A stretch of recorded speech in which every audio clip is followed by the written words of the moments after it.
شرفتونا.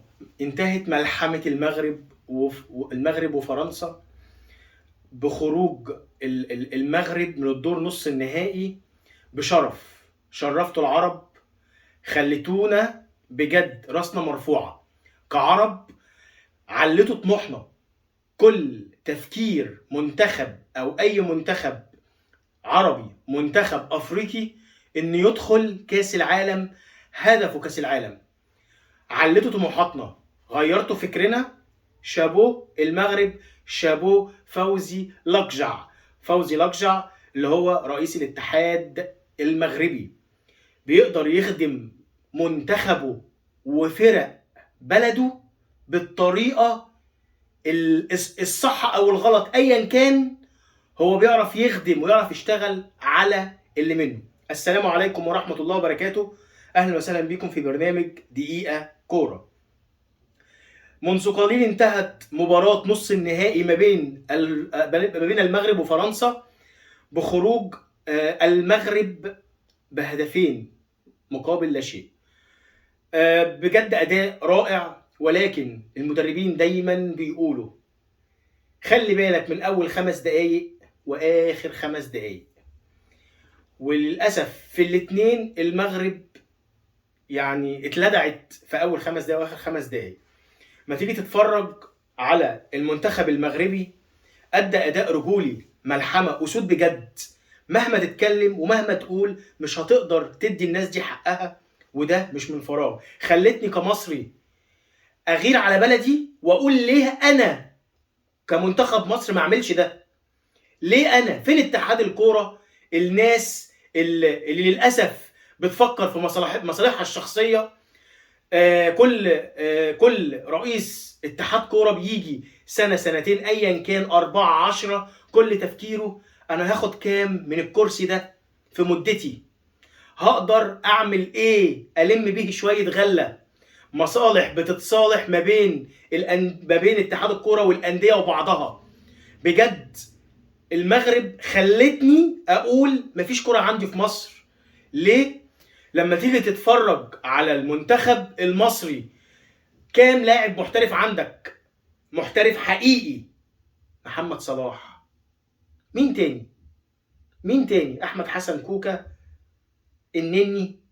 مفيش لعيبه كفاءه بجد، مفيش لعيبه تعتمد عليها. بص عندك في المنتخب المغربي واحد زي اشرف حكيمي، لاعب لاكبر انديه العالم، فريق ريال مدريد وفريق باريس سان جيرمان. اشرف حكيمي الراجل يعني انت عندك محمد صلاح طلع بيه السما. ليه؟ عشان بيلعب في ليفربول، لكن الراجل لعب في ريال مدريد وباريس سان جيرمان. حدث ولا حرج. حكيم زياش، اياكس، تشيلسي. لو هنعد كتير. ده غير بعد كاس العالم اللعيبه اللي مش بتلعب في انديه كبيره هتلعب في انديه كبيره علشان ادت اداء رجولي وفني عالمي. عظمه بجد. اتحاد الكوره، مش عايز اكون يعني متحامل قوي على بلدي او على اتحاد الكوره المصري، ولكن احنا بنعمل دوري مصري ومسابقات زياده في مصر زي كاس الرابطه علشان كل المبتغى وكل قصه الكوره دي والنشاط الرياضي في مصر او في اي دوله عشان كاس العالم اللي بيتلعب كل 4 سنين.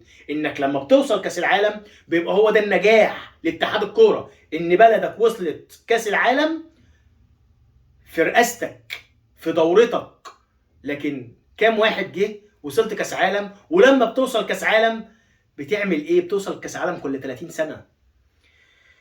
بجد يعني كمصريين احنا نفخر بالمغرب، بس للاسف ما تفخرش بنفسك كرويا. انت ما عندكش كوره في مصر، حقيقي ما عندكش كوره في مصر.